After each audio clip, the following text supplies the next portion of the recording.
Good morning. Once again, we'll take time out to look at our Sunday school lesson this morning. It's entitled A Call to Evangelize, coming from St. John chapter 4, verses 25 through 42.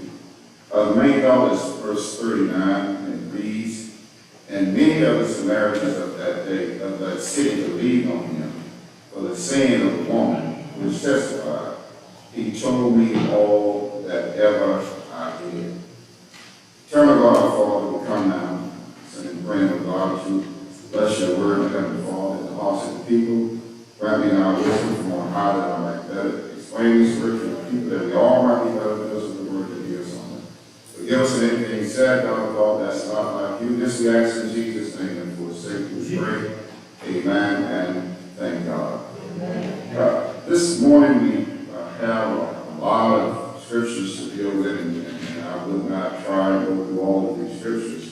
But in St. John chapter 4, 25 through 42, our Sunday school lesson had three outlines. First outline was the Samaritan woman meets Jesus. That's 25 through 30. And then the lesson of the harvest is verses 30 through 38. And then the results of the harvest, that's verses 39 through 42. In your spare time, and I'll try to fill in some of it here this morning, read that whole chapter that you might get the understanding of what was really going on in this lesson on today. But to kind of fill in, as I'll be here too long, just fill in a little bit of what was going on. Jesus now was leaving Judea, and he was headed back to Galilee. It said the shortest route from Jerusalem to Galilee, you could go through Samaria and get there quickly. The reason why those Jews that traveled from Jerusalem back to their hometown of Galilee, they went around Samaria because the Jews and the Samaritans had no dealings with one another, so they would always avoid going that way. But Jesus said that he must go through this city because Jesus had a mission to seek and save that which was lost.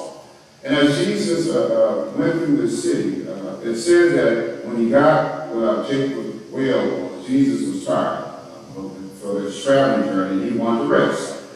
He rested at the well, and it said that the disciples at that point went into Samaria, and to get some food that they might eat. And while they were on the way, a woman came to the well where Jesus was resting. Now, it was at the heat of the day. Normally, when women would go to the well, it would be in the morning. They would be in groups to go and get water that they might take back to their families. But at this particular time, this woman came by herself because she was an outcast. She was a woman of a reputation of being harlot in the land. In other words, she was an outcast. So she came by herself at the heat of the day while Jesus was at this well. This woman went to the well to get physical water that she might take back to her family, but she left that well with living water that sprung up in her to everlasting life. A lot of times when we have an encounter with Jesus, and I don't know how yours came out, but you'll never be the same. This woman encountered Jesus at this well. She went there for one thing, but she received more than she bargained for. While she was there, there was a conversation that went on, and Jesus saw her there with her water pot, and he told her to give him a drink of water. And she looked at Jesus and said, "Well, why, you being a Jew, I will give you a drink of water. You must be new to the town. Don't you know Jews and Samaritans, they don't have any dealings with one another? In other words, they didn't believe the same thing, and the scripture teaches that. How can two walk together except they agree?" That's right. And the Jews and the Samaritans, they didn't get along. They didn't see the same views about things. And therefore, Jesus, when she told her that, I think she still drew water for her, but she just told her that, how do you think we don't have any dealings with one another? Right. And Jesus said, well, if you knew who was talking to you, that's right. I will give you living water that you won't thirst again for. And you know one thing about Jesus, he has a way of teaching you and sparking interest about a situation. He took that situation with water and told her about some water that she wanted to thirst again. And he caught this one with interest. She said, well, okay, well, give me this water. That's right. But Jesus said one thing. He said, "I tell you what, go get your husband." That's right. I'll give you this little boy. Go get your husband and bring him hither. And she said, "Well, I'm not married." And Jesus said, "Yeah, well, you score well." And you had 5 of them that you were married to, and the one you with now. I was asking why you're not married at all. And Jesus knew all about our lifestyle. He knew everything that we involved in. He knew everything that we go through. And when he spoke to this woman about her situation, and believe it or not, when you come to the Lord, you're going to have to deal with the sin issue. That's right. Am I right? To have a right relationship with it. So when he dealt with that and told that woman that the husband that she was with was not the one, she began to switch the conversation. She started talking about where we worship at. You know, our fathers worship in this mountain. You said that the Jews worship in Jerusalem. Jesus said, "Look, there's going to come a day, not even in this mountain." That's right. That's right. But you're going to have to go worship the Lord in spirit and in truth. Right. And now that this woman had received this living water that was on the inside of her, it says right at that time, and I may not go through all the scripture, but I'm going to teach you just like the Lord gave it to you. That right at that time when the woman finally realized who Jesus was, she said, "Look, the Messiah is going to come. That's right. And he's going to tell us all things that we need to know." And he said, look, the one you're speaking to, the one that's speaking out is he. Right. In other words, you have met who you are been looking for all this time. And it says right at that time, the disciples had made it back from bringing the groceries back so they might have something to eat. And they saw Jesus with this woman. And in that time, back in that day, rabbis, teachers would not speak to women in public. Yeah. Matter of fact, they wouldn't even talk to their own wife in public. And there they see Jesus with this woman. They didn't hear another part of the conversation, but they just saw that woman put her water bottle, a drop of water bottle, and head on back into the city. And within themselves, they had been around the Lord long enough now not to question him about what he was doing, but know there was always a lesson behind everything. So they didn't ask him any questions, they didn't ask that woman any questions, but what? They saw that woman, but they were wondering because they were marveled. They started to see Jesus here with this woman. And don't you know what? That's the reason why Jesus went through Samaria. That he might have this encounter with this woman. Because this one woman came right back to the city to tell what? Other people, tell men. The Bible says she went to the city to tell the men to come see a man. That told me all that I ever did. Jesus didn't tell her whole life story, but what? He told her about how she was living. What? That was enough for what? And she said, "Now come see a man that what? That told me all that I ever did." And that's what happens when you have an encounter with the Lord. And it's talking about call to evangelize. And when you evangelize, what? You try to convert others to Christianity. That's right. She went and she spread this word about Jesus to those men that was in that city. And Sychar was the capital of Samaria. That's right. And one thing about it, when these men heard about her to come see a man, they know about this woman's reputation. That's right.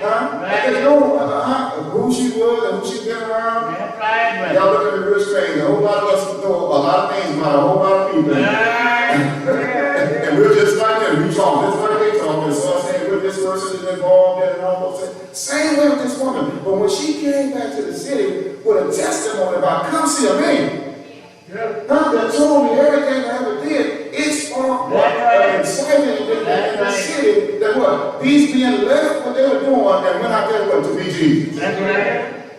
How many of us have testified to somebody else, witnessed to somebody else about the goodness of the Lord, and they want to come running?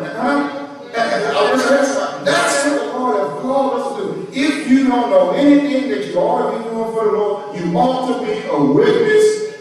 For the Lord. They play a song with somebody being baptized. Witness. Witness from the Lord. God another witness from the Lord. That's what we all have been called to do. So while Jesus was there at the way, he had already gave this woman living water that was springing up in her now.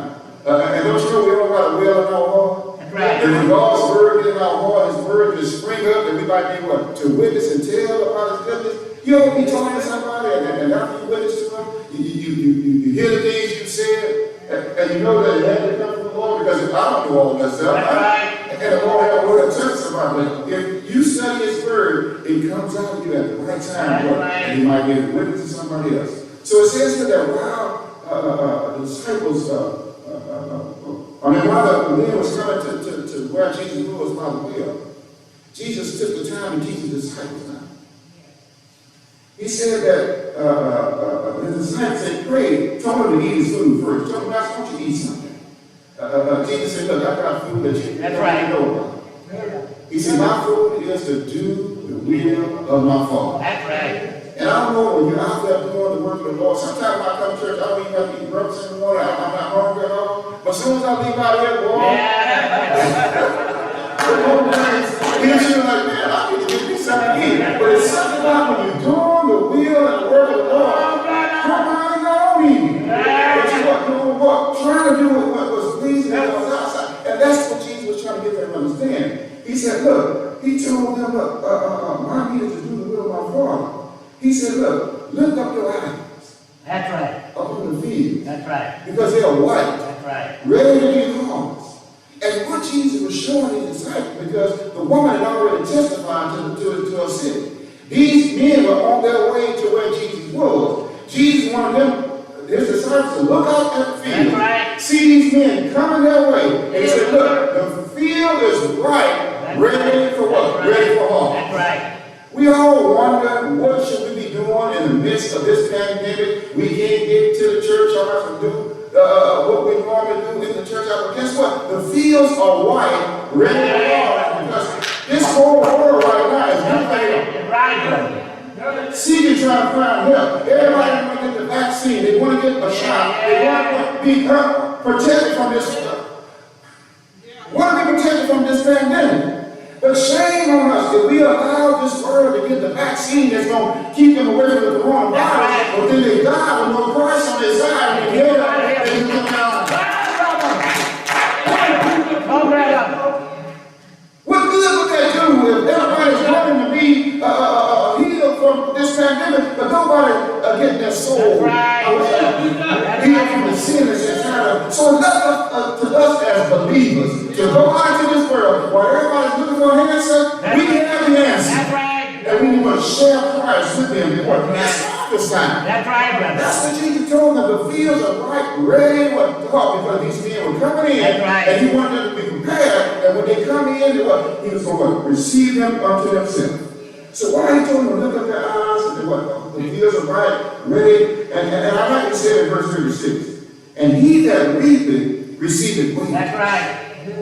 If we go out there and do the work for the Lord, look, we receive wages. That's right. There's been so many churches that have been standing for so many years, and there's been different pastors leading these flocks for years, and every pastor that's stepping in the position behind another pastor is working at somebody else's feet. That's right. Right. Because that pastor labored hard That's right. in that congregation. Guess what? The pastor come behind what? He has to continue to work at it, and he might be the one that reap. I wish that's about those lost souls for the Lord. And guess what? He's working at somebody else's feet. Right. Somebody else witness to somebody else that you talk to right now. Right. Huh? Right. You working in your labor. Guess what? If you're able to what?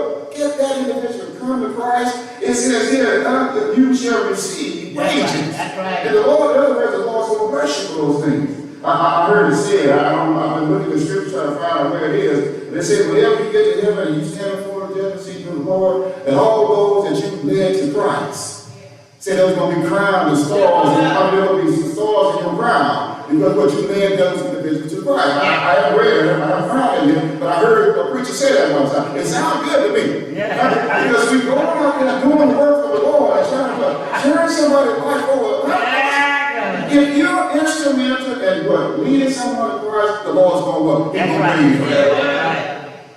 This last one that I do, talking about the results of the laws. Jesus said, look, you're harvesting, I sent you out to labor in somebody else's labor. And it says, and many of the Samaritans, here's the results of what happened out there around the way. Many of the Samaritans in that city believed on him for the sin of the woman which testified. He told me all that I ever did. That's right. That woman just testified about what the Lord told her, told somebody else. That's right. And the effect of that was great, because all of those that heard her came to the Lord. That's right. We can't just hold back on our testimony. That's right. We can't just hold back on what God has done for us. Tell somebody else. Yeah. Some of us have been through some things, some trials, and what the Lord has brought us out. Tell somebody your testimony.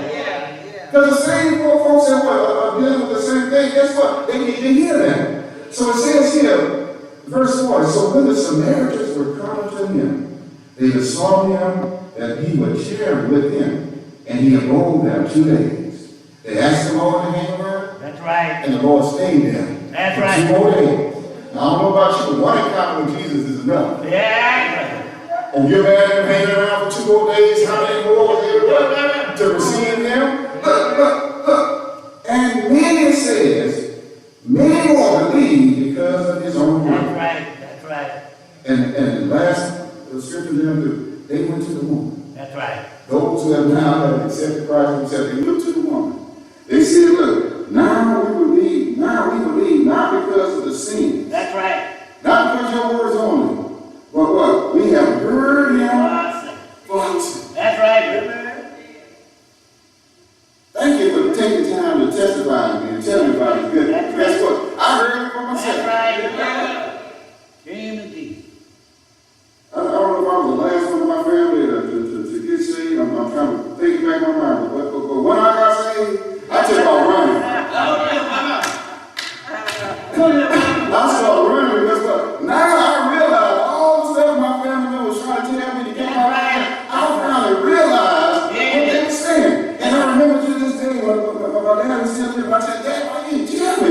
Yeah. All this was going. He said, boy, I did, but you wouldn't listen to what I was saying. And that's what happened. There's some individuals out there right now need to hear from the word of the Lord. Your community could be better if you witness for the Lord. Your workplace could be better if you witness for the Lord. The marketplace could be better if you witness for the Lord. If you want to see a change in our society today, look, we have to be a witness. Come on, go out there and tell the world. That the Lord, we serve a risen Savior. That's right. And he's in this world today. Right. All we got to do is just open up our mouth. That's right. And the well that's within us, That's right. God is going to speak out to somebody else. That's right. Tell somebody else life with the love of God. That's right. And you'll see that this world is changed. So as it said that this woman was called to evangelize, well, she was called and sent out to witness of the goodness of the Lord. Am I right? And he set his disciples up because they were right there. He said, look, now get ready. That's right. Because here's the fields. Yeah. All you got to do is go out there and read the law. That's So right. let's go out there as we hear what God sends us in our heart and our mind. Church ain't got to be filled, but guess what? Yeah. The Lord is still in the same business. I like that. And God knows that they're going to be good, my prayer. Sister, go Tell it. tell